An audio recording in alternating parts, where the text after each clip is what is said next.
nous allons donc voir ici le module 6, donc pour système. Donc ça va permettre d'avoir une interaction avec l'interpréteur, sans se l'interpréteur, mais on peut récupérer des choses si on se trouve donc dans un script directement. Les méthodes que l'on utilise le plus souvent quand on utilise 6, ce sont les méthodes exit. Donc on utilise beaucoup de fois 6.exit pour pouvoir quitter à un certain moment un programme. Donc par exemple en faisant des if et puis sur certaines actions certaines tests du if on sort du programme, donc on utilise 6.exit. Mais on peut aussi récupérer des choses style nous retourner l'encodage utilisé par le système de fichiers ou retourner l'encodage par défaut par exemple, et on va pouvoir récupérer les arguments d'un programme, ce qui est très utile, plus d'autres informations comme la plateforme utilisée. Est-ce qu'on est sous Linux Win32, donc on pourrait faire un test sur cette plateforme et voir utiliser différentes choses suivant si on est sous Linux ou Windows, sur FreeBSD, ce qu'on veut. Donc on va commencer à regarder un peu.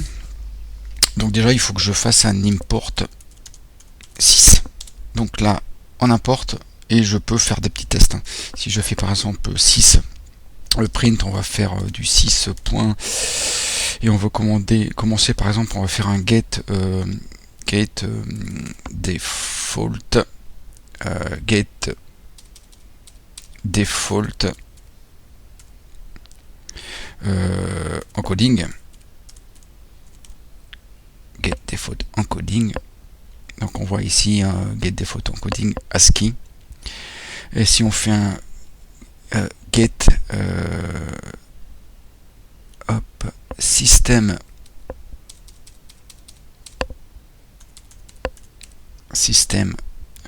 encoding, voilà. Qu'est-ce que j'ai fait?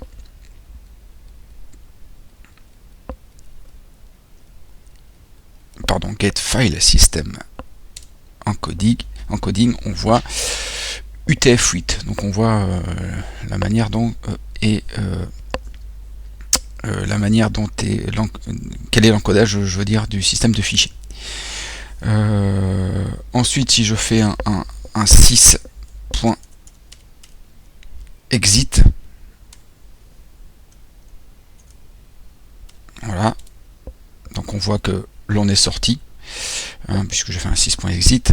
Donc et si on va regarder ce que j'arrive à récupérer, je me remets en bash, donc je regarde si j'ai un truc de retour, j'ai bien 2. Donc on voit que si je fais un 6.exit, que ça me renvoie bien la valeur 2, donc je peux récupérer cette valeur 2 pour faire différentes choses suivant l'endroit où je sors du programme. Je fais un if, je sors du programme, à ce moment là je fais un 6exit 1, je sors d'une autre condition, je fais un 2 et ainsi de suite. Après je peux récupérer comme ça les choses. Je fais un petit programme test, je vais l'appeler test arg.py.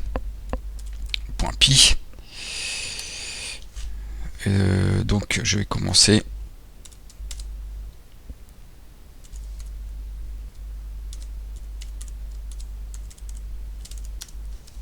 Voilà, alors je ne vais pas mettre l'encodage, je vais laisser ça comme ça. Et je vais récupérer simplement, alors j'ai pas fait l'import, je vais faire l'import 6. Voilà, et je vais faire un print 6.argv. Je vais faire un print 6.argv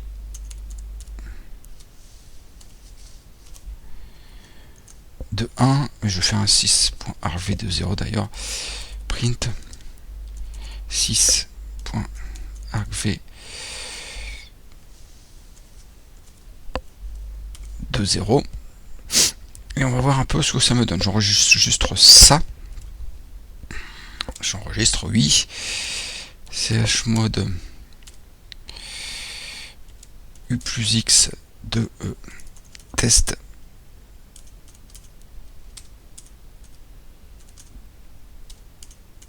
Ah, voilà. Et je vais lancer test AV. Alors ça me dit ça, c'est tout à fait normal, puisque alors on va regarder. Hein.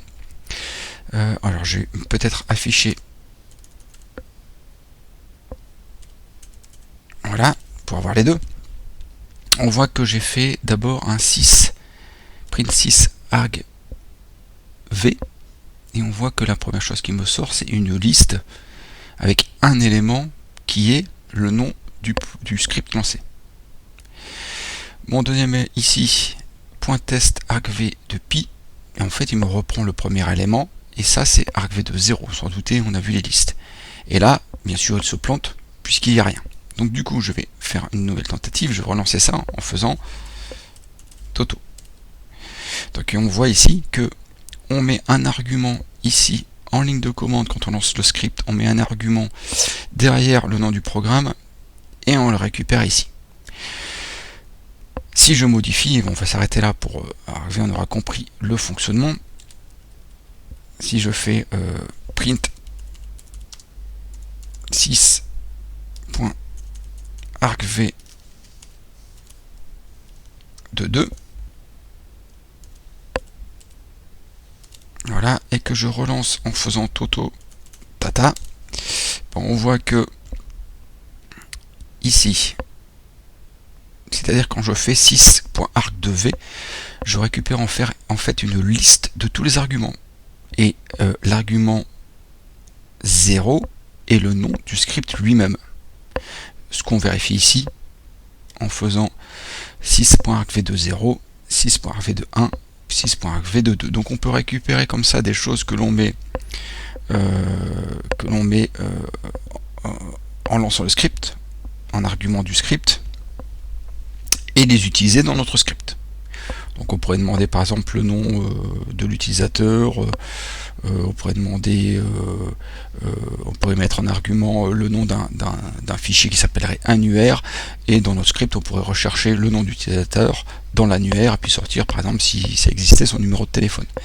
Donc voilà les choses que l'on peut faire, très utile argv, pour pouvoir faire des scripts assez évolués, on va dire, en demandant à l'utilisateur non pas dans le script d'entrer des choses mais de le mettre en argument.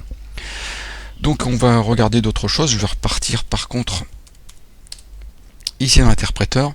Donc on va pouvoir avoir des trucs style 6.pass.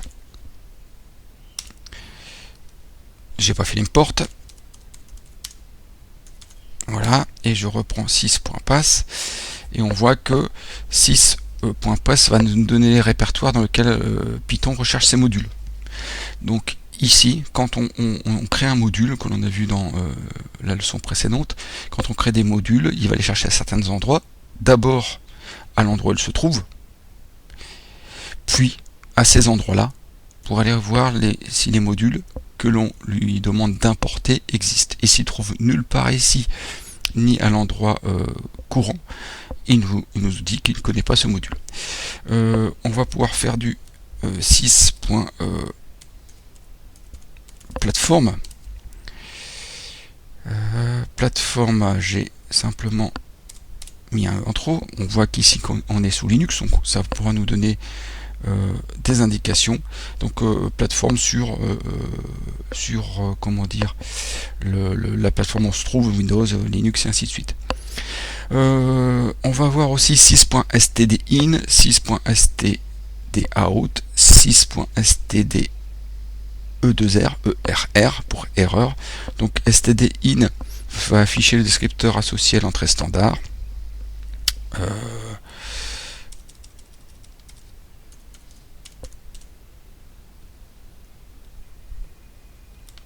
Voilà.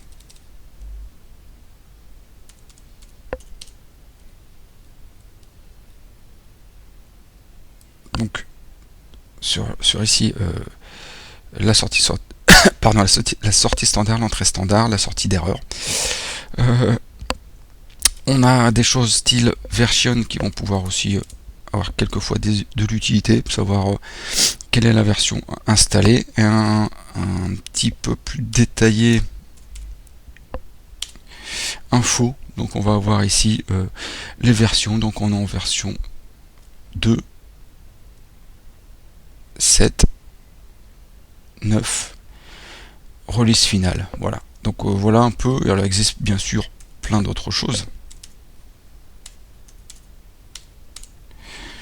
que l'on n'a pas vu, hein, mais par exemple, on a vu version, on a vu les steady in, steady out, on a vu plateforme, mais on voit qu'il y a plein d'autres choses utilisables.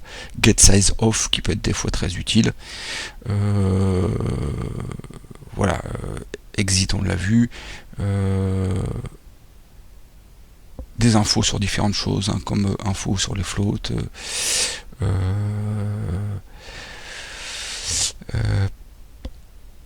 ArcV, voilà, j'étais en train de rechercher et on a vu ArcV qui était là. Donc si on veut utiliser autre chose, bon, il suffit d'aller voir la doc, hein, mais 6 a beaucoup d'autres méthodes que nous ne verrons pas ici, que certaines nous verrons